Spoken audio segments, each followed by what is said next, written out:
Locked On Podcast Network presents Locked On Sports Today. Can the Philadelphia Eagles make it back to the Super Bowl after a disastrous close to 2023? Also, Jordan Love might soon become the highest paid quarterback in NFL history. And are we about to see an exodus in the ACC?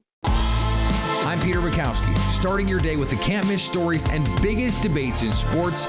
You're Locked On Sports Today. Searching all major sports. Found. Let's start with the biggest story. The Philadelphia Eagles went from Super Bowl runners-up to we got to blow it up in a span of about a year. And so now we're back. They report today they'll open camp tomorrow with a new offensive coordinator, a new defensive coordinator, and we'll call it moderately revamped roster here. Louis DiBiase from Locked On Eagles joins me now to help us with all of this. And Lou, what is the one change that you think is going to be most consequential for this season?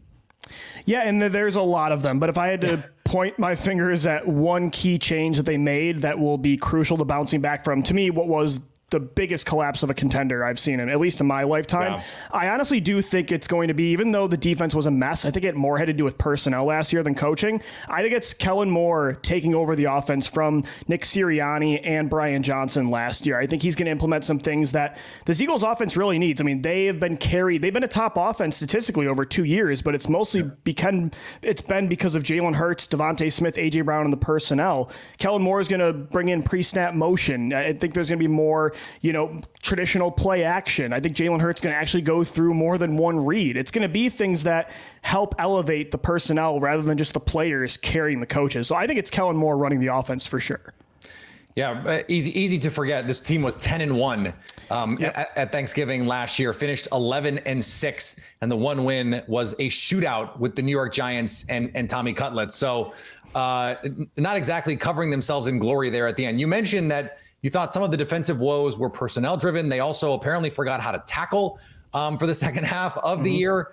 To your mind, how have they been able to, if they have, address that? And do you think it's enough? I'm pretty excited about it. I think there's a high ceiling with this defense now, personnel-wise, but there's a low floor because they're so young. Howie Roseman and this entire team has invested a lot of first and second round picks on the defense in all three levels, if you count this draft. So they're going to give these guys a chance. I think it's a much faster, younger defense on the second and third level, but they're not proven. I mean, you bring in Nakobe Dean again. Is he going to be healthy? Is he going to be who he was at Georgia? Is Devin White going to bounce back to who he was a few years ago in Tampa? You drafted Quinyon Mitchell and Cooper DeJean. You brought back Chauncey Gardner-Johnson. Well, he returned to form from what he was in 2022, which was an all-pro safety. There's a lot of what-ifs, Peter, but I think there's at least a potential where last year it felt like Howie was just, using Band-Aid signings like Nicholas Morrow. And at one point they were so desperate they're bringing in Shaq Leonard and trading for veterans. It was too old and slow of a defense. And so this year the variance might be a lot more sporadic, but I think it was a move that was definitely necessary to, just get some energy back into this unit. One of the big changes along the offensive line, maybe the most famous center since like Mike Webster. Like we're talking about someone who not just is famous too. I mean, I don't want to underplay Jason Kelce, one of the greatest players to ever play his position, a critical cog in the most unstoppable play of the last 2 years. And so this offensive line is undergoing changes too. We've seen that over the last couple of years in the modern NFL. That is so critical for young quarterbacks, especially, and Jalen Hurts is still a young quarterback. How do you expect that to impact this team as they try and figure this out with Cam Jurgens and trying to figure out what this with Tyler Steen and what this all is going to look like? It's going to be different for sure. And it's honestly unique that the Eagles have gone through so much harmony on the offensive line for decades now. I've never seen anything like it in the NFL. It's not luck. I think a lot of it they've executed perfectly. They've invested a lot in the line, but it's going to be different this year. Jason Kelce is one of the greatest centers of all time, as you mentioned. And now they have two very young, unproven players at center and right guard. I'm still confident in the offensive line, though. 3/5 of the line is elite with Jordan Mailata and Landon Dickerson on the left side. You still have one of the best tackles in football on the right side, and Lane Johnson, who's older, but he's still at the height of his powers. And I'm a fan of Jurgens and Steen. I think even if they're not going to be amazing and elite, they're not going to replace Jason Kelce and what Brandon Brooks was even a few years ago. But I think they'll be good enough on top of 3 elite linemen where it's not going to hold them back for sure. It's still going to be a strength of this roster.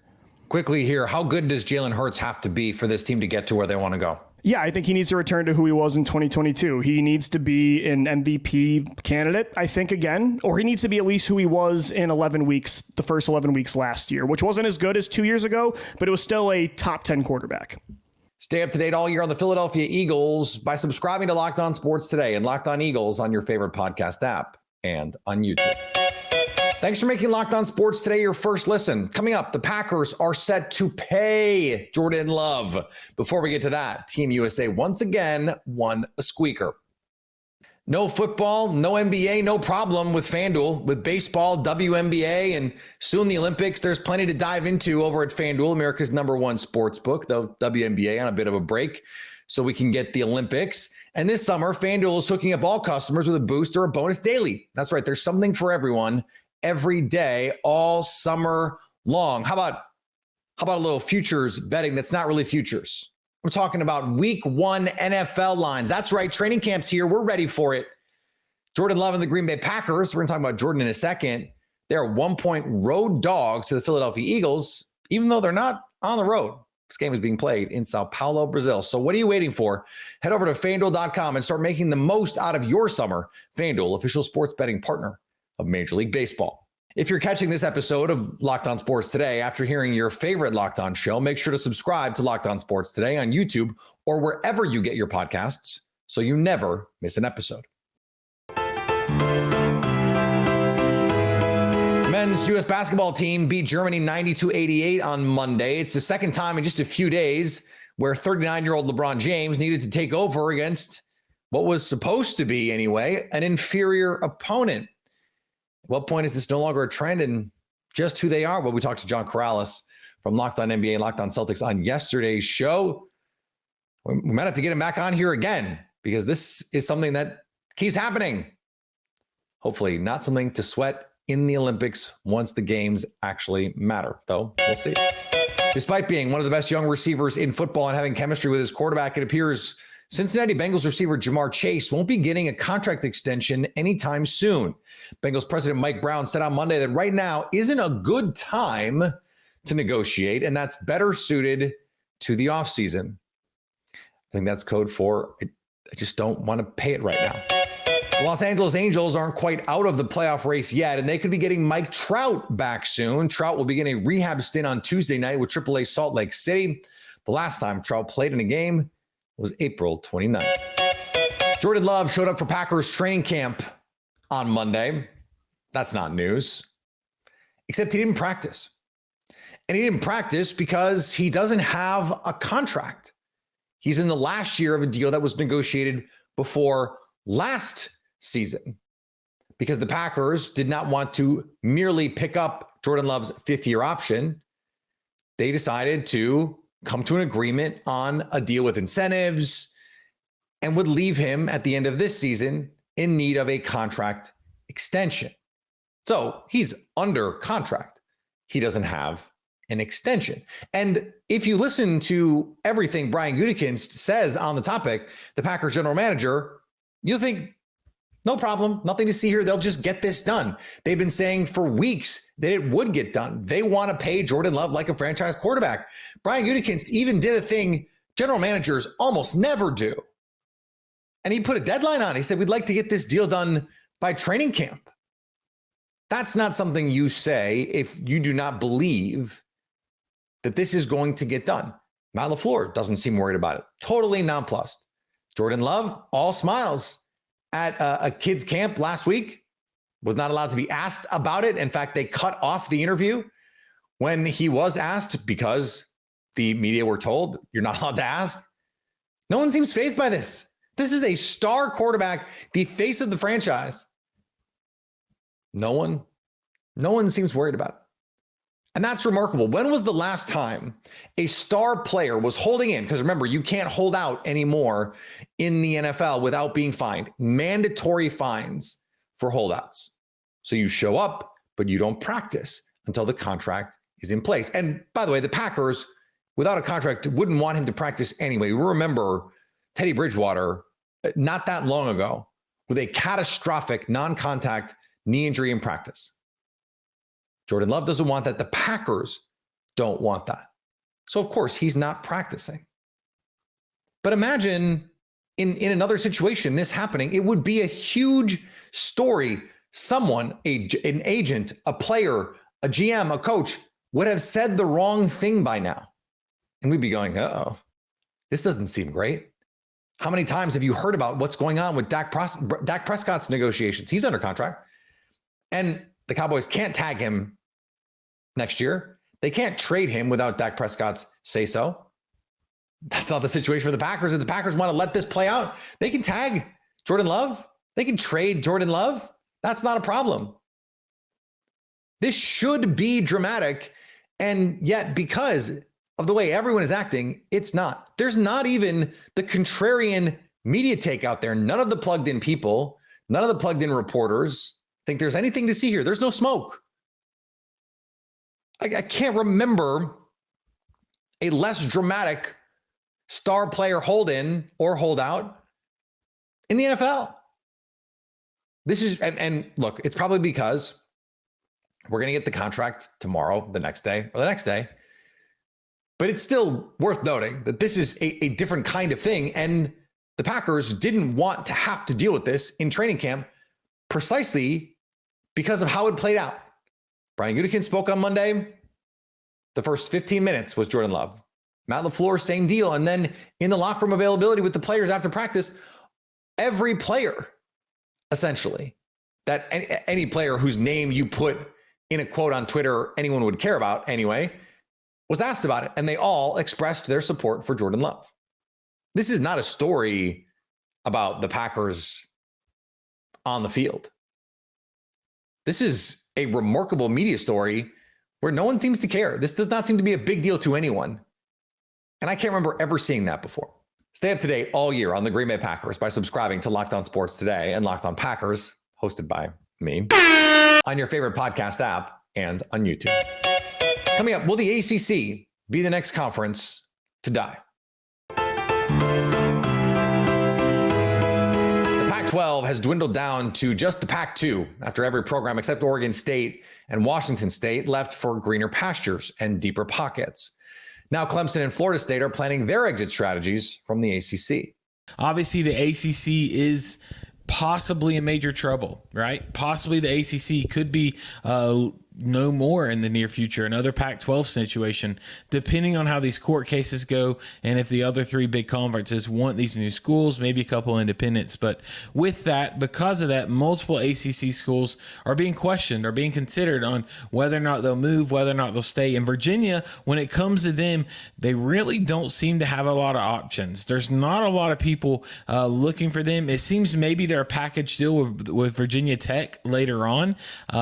Some people say that Virginia could be ahead of Miami when it comes to conference realignment due to their basketball success, due to a little bit more long-term. Obviously, Miami's got the history when it comes to football, but when it comes down to metrics that aren't as enticing to fans, apparently Virginia has a little bit more pull, maybe their region, maybe their traditions, maybe the money in their markets, that kind of atmosphere. So Virginia right now, no big steps, no big this is where they're going, but maybe a little tie deal with Virginia to Virginia Tech, a little package deal with them. NC State, this is an interesting one. NC State has been one of those teams that some people are like, oh, they're part of the first group going out. Other people are like, no, they're a little bit more behind the scenes. But so far, what we've seen from them is that there really haven't been any huge parts. A lot of people are saying that wherever NC State lands is not going to be up to NC State. It's going to be more of, well, this is your only option. And it's because, one, NC State's enticing. Obviously, they have the huge sports media market of the tri-state area, the tri-city area, the Raleigh, Durham, Chapel Hill area over in Raleigh, in eastern North Carolina. or Middle Eastern North Carolina. But it seems like Tar Heels are more of a preferred choice there, more of an opportunity for them to grow with just more success in multiple sports there. I say that, but long-term success, more of a prominent university than the Wolfpack. So it doesn't seem like it'll seem more that they'll be, if the ACC dies or if it starts to die, they'll go with whoever will take them. It seems like that's going to be where NC State's at. Miami, right now, it feels like Miami isn't even focused on this. Whenever you're talking about Miami, and this is according to the Inside the U's David Lake, who is a huge Miami insider. According to him, Miami's not worried about conference realignment. They're not worried about who's going where, what's going to happen. They're more focused in on this season. Well, they've had a couple seasons where they almost had it, but nothing real success, nothing to prove for the growth they've had over the couple of years. So now they're like, let's just win this season. If we have a big season, win the ACC, make it to the tournament or make it to the playoffs. If we can do that, maybe we're a little bit more enticing to a bigger conference. Maybe we're a little bit more like, hey, the Big 12, take it serious. So that's where they're at right now. Other places that aren't Miami insiders are more saying, no, they're a package deal with Clemson and FSU. Those three will go together. They're a part of the Big Three with them. Miami's up in the air. Not really sure what's going on. A lot of people are saying Miami's like Clemson, FSU. I would say they're more like a Chapel Hill, more like the Tar Heels, and we'll get to them in a second. But then obviously Clemson, Florida State, we will come back to. So now Tar Heels, like we said, it seems like they're more of a what's going to happen. They're not in the court cases, but it's been filed that like when it come down to voting the additional members, they were one of the universities that voted with Clemson and FSU against that. They're one of the universities that seem upset with the ACC, but they haven't took any action steps as of now. With obviously a very historic university, especially when it comes to college basketball. They have Mack Brown, one of the most famous college football coaches of all time, one of the most successful. With all that, it seems like they'd be very much an enticing choice for different conferences, like a Big Ten. Their academics maybe feels like a Big Ten vibe. So it seems like they're waiting to see what's going to happen with Clemson, FSU, and then they'll see what's going to happen. Then they'll see where they can go then. My personal opinion, I think UNC is in this wait and see mode, and which 24/7 on their article, which we're reading most of this, or we're getting a lot of this information. I would say Miami is with Tar Heels here. I'd say Miami's kind of seeing with the Chapel Hill. Let's see what happens. Let's not be the first ones. Let's not ruffle into waters yet when we don't know what the options are. But if Clemson and FSU can get out of this in the way that Clemson and FSU want, then we'll see what our options are. And I really feel like Chapel Hill, the Tar Heels would have a lot of suitors. They would have a couple of conferences that'd be willing for them. One, for the market in Raleigh, Durham, Chapel Hill, like we talked about. Two, because of their history. And three, just it seems like they're a very popular university. You know, the first Jordan school. They've got a lot of level. Big Ten, SEC, I could definitely see one of them being willing to take on Chapel Hill, mainly for other sports and their reach to the marketplaces and all the behind-the-scenes jargon that fans don't really jump into a lot, not necessarily success on the field. So that's where they are. Going back to Florida State, is everything I'm hearing from Florida State, including Chris Nee, who's the representative for Knowles 24/7. It seems like FSU does not want anything to do with the Big 12.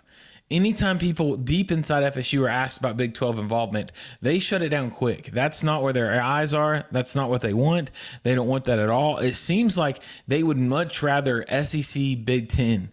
But neither the Big Ten or SEC have said anything or done anything that would make it seem like they would welcome FSU into their conference. So FSU's going through this huge battle with the ACC, but it might not have a landing spot. I think a Big 12 would take them, but according to a couple reports we've seen, going to the Big 12 would be their third option between SEC, Big 10, staying in the ACC, or then Big 12. So a couple of reports I've seen might even said FSU might be looking, investigating, and what it would be like to be independent like Notre Dame, if that'd be feasible for them. So a couple different options there. I think Florida State, I think they're going to end up in the Big 12 if they leave the ACC. I don't think they're staying in the ACC unless they lose this court case, but could be interesting there to see what happens there. And then last but not least, of course, your Clemson Tigers, what we're all here for.